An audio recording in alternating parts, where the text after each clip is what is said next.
Part 1 है। ठीक है फ्रेंड्स, साक्षी अब तक हम 80 MCQ को देखे। Part 1, part 2, part 3, part 4, part 5, part 6, part 7, part 8 तक चला ना। अब हम लोग का आज पढ़ना है पार्ट 1 SAT चैप्टर है हमारा समाज विविधताओं से भरा। बहुत चीज सीखे हम। विविधता मतलब होता है कि अलग अलग, सिंपल भाषा में भारत में अलग अलग जातियां पाई जाती है। भारत में अलग अलग अलग अलग खान पकवान होते हैं, है ना। हर राज्य का अपना अलग अलग नृत्य है, अलग अलग भाषाएं बोली जाती है, अलग अलग धर्म ग्रंथ है, अलग अलग पहनावा है, अलग अलग परिधान है, अलग अलग पेशा भी है ना। अलग अलग लोग काम करते हैं, है ना। यही सब चीज जो है हमारा देश को क्या बनाता है, एक अलग देश बनाता है, एक विशिष्ट देश बनाता है, जिसको बोलते हैं विविधताओं से भरा देश। तो इसका पहला क्वेश्चन देखिए क्या है, पिछला से लगभग क्लियर है। पहला क्वेश्चन आइए पूछा करते हैं, हमारे आसपास का समाज किससे भरा है। समाज का मतलब जिस समाज में रहते हैं, जिस परिवेश में रहते हैं, क्या उसको बोलते हैं, समाज बोलते हैं। ठीक है ना, स्थायी। तो हमारा आसपास का जो समाज है वो कह रहा है किससे भरा है। तो हमारा आसपास का जो समाज है वो सामाजिक जीवन से भरा हुआ है। इसी समाज में लोग क्या रहते हैं, हिंदू मुस्लिम रहता है ना, ईसाई। इसी समाज में लोग दिवाली, ईद, मुहर्रम जो भी है तो हमारा मनाते हैं। इसी समाज में लोग अलग अलग खान पकान करते हैं, ये समाज ही है। क्लियर है। विविधता हम बता दिए हैं। समाज को इंग्लिश में क्या बोलते हैं, सोसाइटी बोलते हैं। क्या बोलते हैं, सोसाइटी। याद रखिएगा, है ना। भरा है यानी कि फुल ऑफ, क्या बोलते हैं, फुल ऑफ, भरा है। आगे देखिए, खाली जगह समाज की पहली इकाई है। इकाई को क्या बोलते हैं, यूनिट। क्या बोलते हैं, यूनिट। तो देखिए परिवार क्या है, परिवार समाज की पहली इकाई है। परिवार बोले तो फैमिली। फैमिली क्या है, समाज की पहली इकाई है। फिर क्वेश्चन कहा है कि भारत को विशिष्टता मतलब स्पेशल कुछ बनाता है। कौन सा चीज ऐसा है जो भारत को विशिष्टता प्रदान करता है, स्पेशल बनाता है, कौन सा चीज।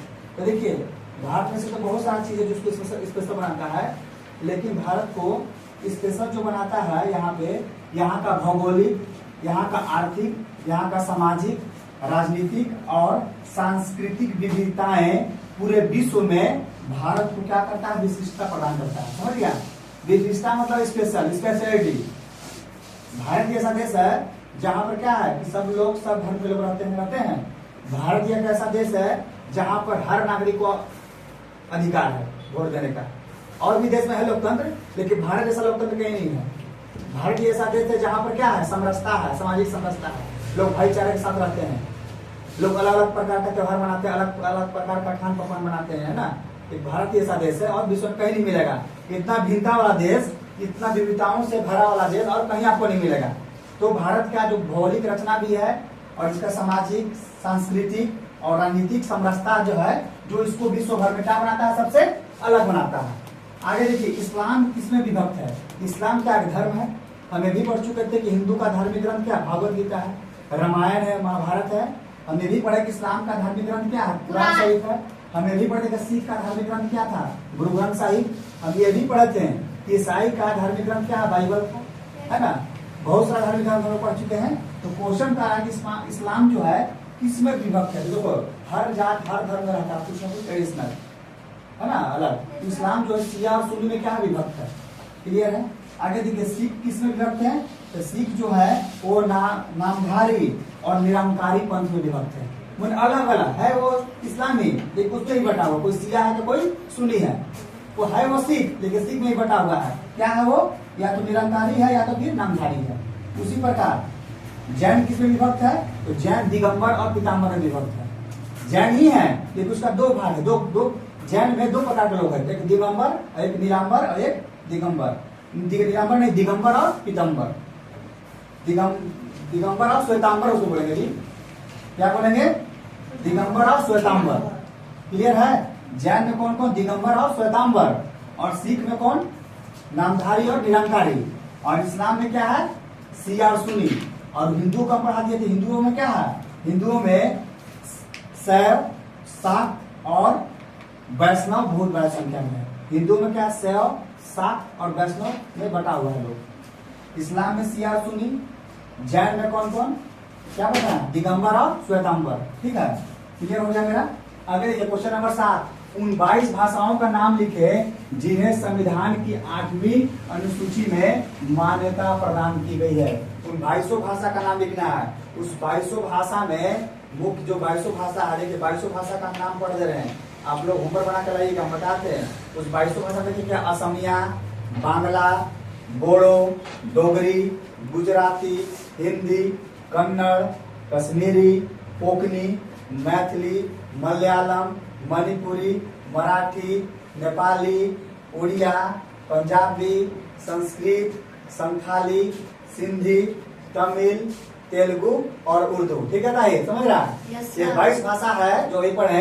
ये 22 भाषा को संविधान की कौन सी अनुसूची, विकी प्रिंस, कौन सी साक्षी, 8वीं अनुसूची में इसको मान्यता दिया गया। ठीक है, आगे देखिए, आर्थिक विविधता से क्या समझते हैं?